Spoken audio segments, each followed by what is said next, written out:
of you. Such an honor to be on TEDx today at KRM. Well, I'm here to talk about humiliation to humility, something that I rarely talk on stage. This is my 1700 plus stage, but every single stage I've talked about psychology, about education, about parenting, but never about my cleft lip journey and the humiliation I faced as a child. I just chose not to talk about it, but I think it's high time I talk somewhere about it, because now I feel better talking about it. I was born a cleft lip child. I don't know how many of you are aware of cleft lip and cleft palate. That's a condition, a birth condition for some children. It's genetic maybe, but none of them in my family that I know was born with this problem, but maybe my grandparents and their parents, maybe, I don't know. But yes, I was born with a cleft lip, not a cleft palate, which means nose flat, lips okay, but main lip split like this to two. So basically, as a child, I was not able to close my mouth completely. One tooth will any day be shown outside because I was born with unilateral monoform cleft lip. Back then, my parents, who were not so educated, did not even know what that condition was. So when I was born at Isabel Hospital in 1987, many of my relatives accused my mother that it's because of her that I was born like this, because there are a lot of myths attached to cleft lip conditions. People say when a pregnant mother cuts her finger during eclipse, a child is born like this. There were a lot of my relatives who said there is some black magic, some witchcraft, and that is why your daughter is born like this, and she will bring bad luck to the house, so you kill her. She cannot live like this. It's very difficult to get her married. It's very difficult for her to take her life forward. But I should first thank my parents. They chose to keep me alive. They said, no, whatever condition, she will live like this, it's okay. But now there are a lot of surgeries for correction. Back then, those surgeries were still there, but very, very expensive. Very expensive. For my parents to afford the C-section surgery at Isabel Hospital, which was 5,000 rupees back then, was itself a big thing. My father had to go and borrow some money from one of his friends to pay the hospital bills. So that's how my family was. We lived in poverty back then because my father didn't have a permanent job and my mom was not working, and we lived in a very small rented house, rent not paid for a long time. So things like that. So affording a surgery was something out of the way that we could not do. My family, my parents could not do. So I lived with that condition for a long time in life, and I didn't find anything very difficult until I went to school. Because at home, nobody will talk about it. The owners of my house would not talk about it. So I did not have a problem about it. But the moment I stepped into school, I was looking very, very different from all my other friends. And the minute I entered school, the first day I still remember the teacher said, darling, did you fall down? Did you hurt your face? Did you fall down? I've heard this, did you fall down, forever and ever in my life, even until last week. I am so used to it now, but back then it really, really hurt me, because every single day, imagine, someone or the other, my rickshaw man, my neighbor, my bus driver, my school ayah, somebody coming and asking me, Virindati Amma, did you fall down? Why did you hurt yourself? Are you okay? Did you go to the doctor? And every time I'd say, no, I was born with this. I was born with this. And then I think over a period you start to learn to live with it, no? So it didn't matter much. But as and when you grow, there are few bullies in school. You understand? Now there is bullying.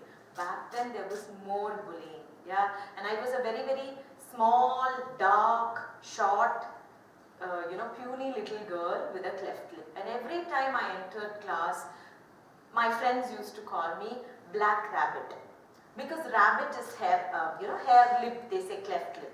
So they call me Black Rabbit. Every time the teacher talked about rabbit or cat, they would all look at me.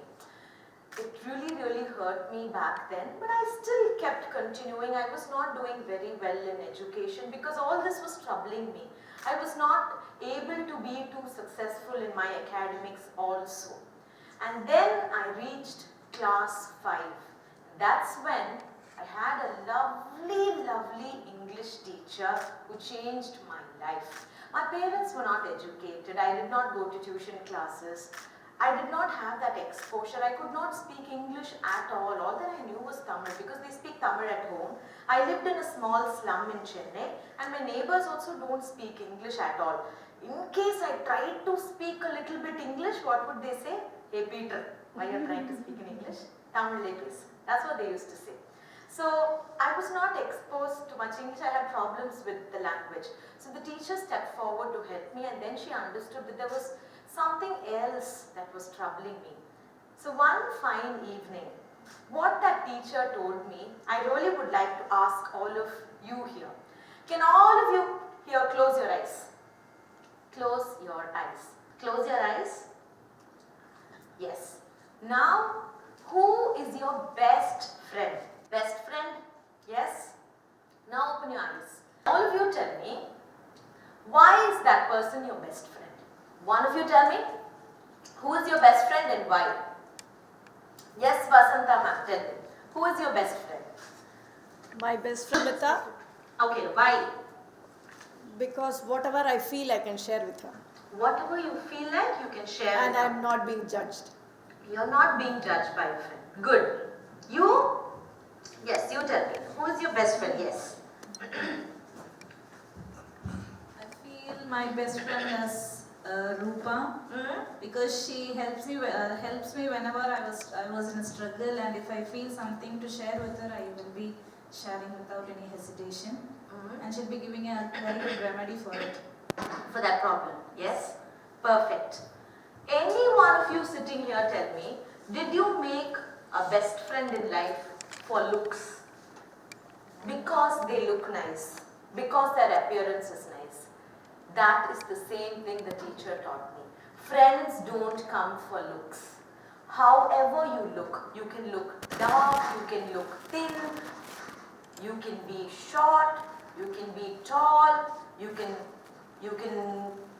have some physically disabled problem in your body, you can be born with a cleft lip, doesn't matter. Friendship is beyond that.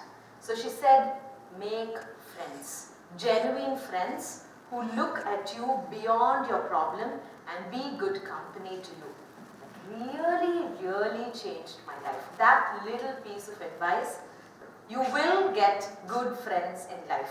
And that's when I learned to start making good friends who make me feel comfortable about myself and how I look. So that way I got a few friends, but they were not very good in academics, but still they are my friends. Yeah, I started studying well because I started to teach them. I was very good in mathematics and science, but my problem was always English and history because it's related to learning in English and writing. This was my problem. Yeah, but mathematics and science, I was very good at it, and I invited friends home. I used to teach them. I used to be like this little teacher in class. And then when I started giving back to my friends, I started to feel much better than how I felt in all these years. Somewhere I have some importance somewhere. There were friends who were waiting for me to come to school because I would teach them. There were friends who were waiting for me to call because they were dependent on me on learning. And that definitely made me feel better. And that's when I realized, when I placed my needs behind my friends' needs, I felt better, which simply means place others' needs before yours. And that is when humility entered my life slowly. From what all I faced through humiliations, I was able to get rid of all of that with the little humility that I started developing when I was only 10 years old. And then, when I was in college, I used to be one of the toppers, but I still lived with that condition for some time. Going back to my 15 years, it was about, I think, annual day in school.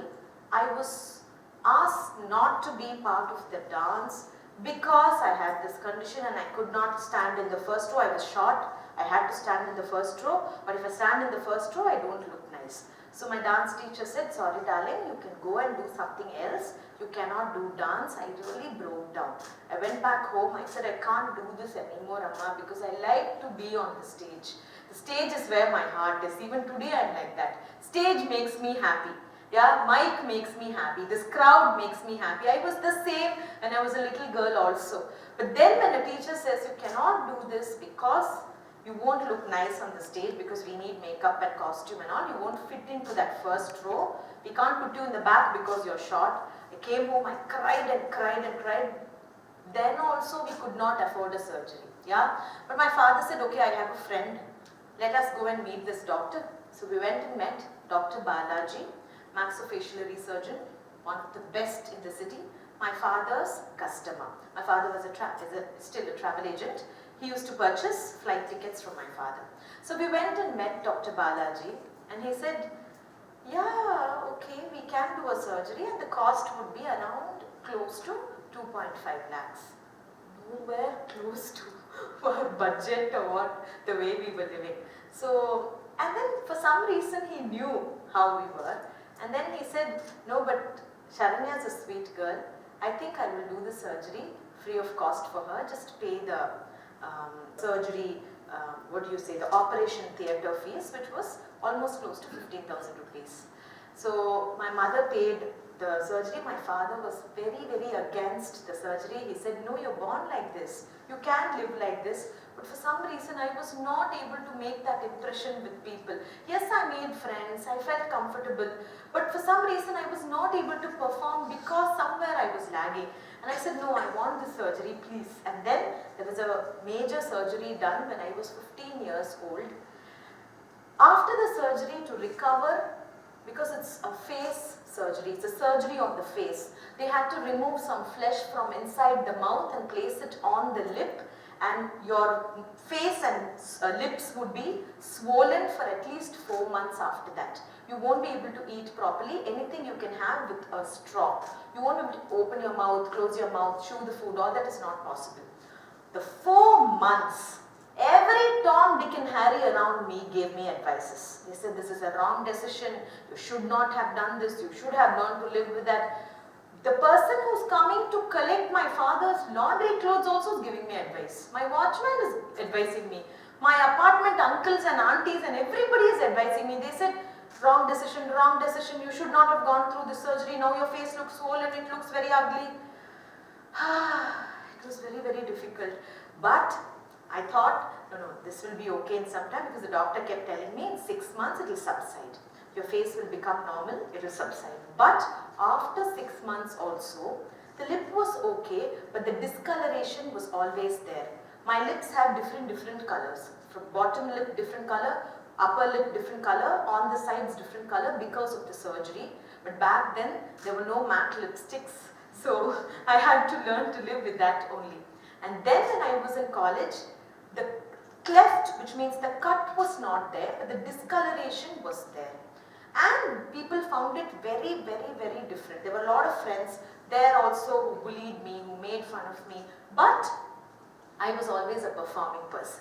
There were people who came to me for learning the subjects properly. And then when I went for interview, you imagine how I would think, because I was rejected everywhere because of my cleft lip condition. The last thing I want in life is not getting a job because of this condition. Although I was a topper, I was a university rank holder, etc., etc., will I get a job was a big question mark. And the moment I entered, there was one gentleman from Tata Consultancy Services HR team who interviewed me. He said, Sharanya, you have a cleft lip, isn't it? But it's very, very what to say, it's very interesting and it looks very attractive. Have anybody told you that, oh my God, that man made my day? I said, sir, really? I was so excited. He said, yeah, it is very attractive. Have anybody told you that? I said, no, but thank you for the compliment. And then he said, but let's talk about the technical things and let's talk about what you can do in life. And I got that job also. I was very, very happy when I got that job. Not just me, the other 3 girls whom I trained in engineering, they did not learn much from college, from my staff. All that they learned is from me. They also got a placement, a job in that same company.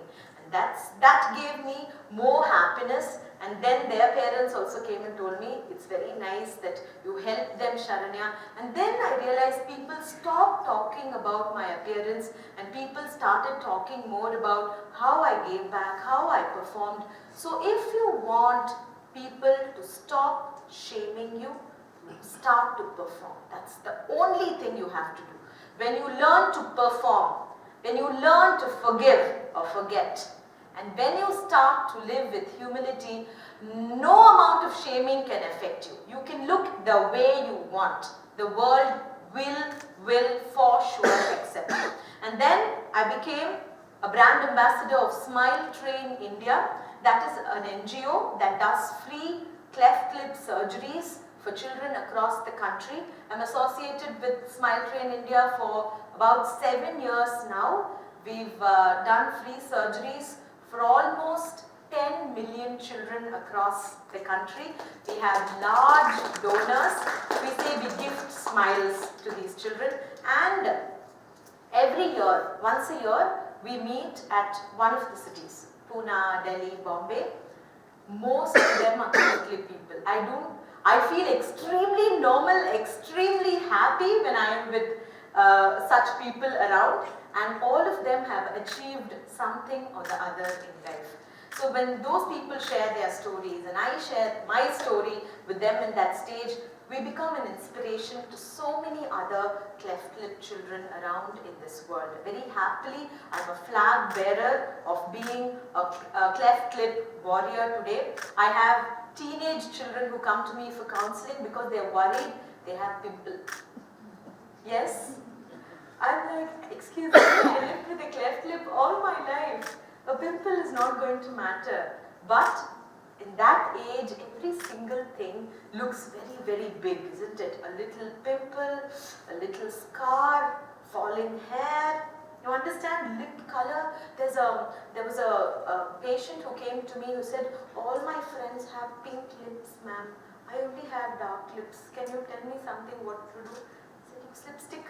That's the only thing you can do. So to create an impression, I feel it is definitely not wrong to use makeup, to look nice, to feel better, because that is the first impression. Otherwise, you're going to have a little difficulty in creating that first impression. So with a little grooming, create that first impression, perform wherever you are, make good friends who see above all of this, live with humility, and that makes you much more progressive in your life, progress well in life beyond all that humiliation that life gave you, that the people around in this world give you. See, the world is full of different types of people, good, bad, ugly. But that's how the world is. The world is not sweet to everyone. Yeah, but to be one of the first doctorates in educational psychology in India, to be trained in AIIMS Delhi.